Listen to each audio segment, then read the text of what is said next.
Hello students, இப்போ நம்ம இதில் பார்க்க போகிறது 7ஆம் வகுப்பு கணிதம் முதல் பருவம் 2வது பாடம். பார்த்திங்கன்னா அளவைகள் எடுத்துக்காட்டு 2.14.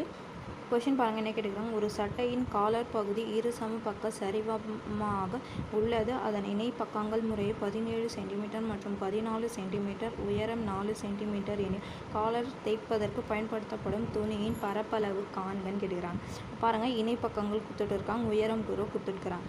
இது ஒரு காலர் பார்த்திங்கன்னா நீங்கள் ஷர்ட்லலாம் காலர் பார்த்துருப்பீங்க, இந்த மாதிரி தான் இருக்கும். அதுக்கு எவ்வளோ துணி தேவைப்படும் நம்ம பரப்பளவு கண்டுபிடிக்கணும். அப்போ 2 பக்கம் சொல்லிட்டு இருக்கறதுனால ஃபஸ்ட்டு அப்போ இதுக்கு பேர் கொடுத்திங்கன்னா இது ஏ, இது பி, இது சி, இது டி. ஒரு பக்கம் எவ்வளோ 17 சென்டிமீட்டர், இன்னொன்று 14 சென்டிமீட்டர்.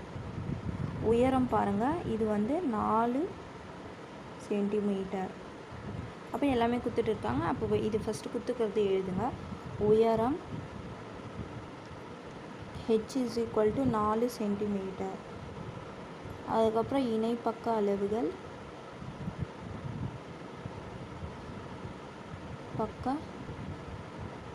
அளவுகள் ஏ எவ்வளோ 17 சென்டிமீட்டர், பி 14 சென்டிமீட்டர்.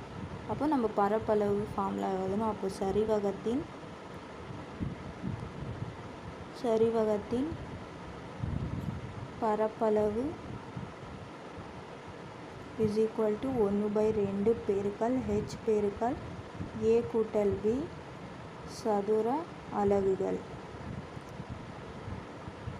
பாருங்கள், 1/2 பெருக்கல் h எவ்வளோ 4, a எவ்வளோ 17, b எவ்வளோ 14 சதுர சென்டிமீட்டரில் வரும்.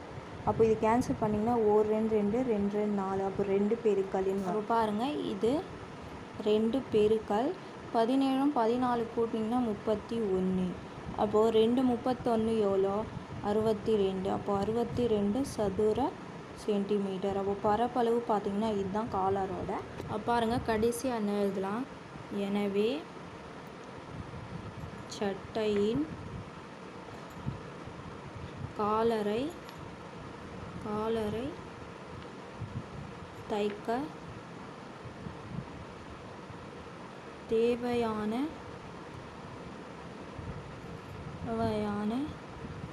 துணியின் பரப்பளவு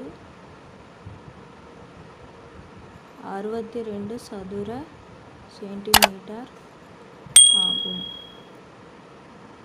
முடிஞ்சதுங்களா? அவ்வளோதான். இதுக்கு ஆன்சர். எடுத்துக்காட்டு 2.14 முடிஞ்சிச்சு.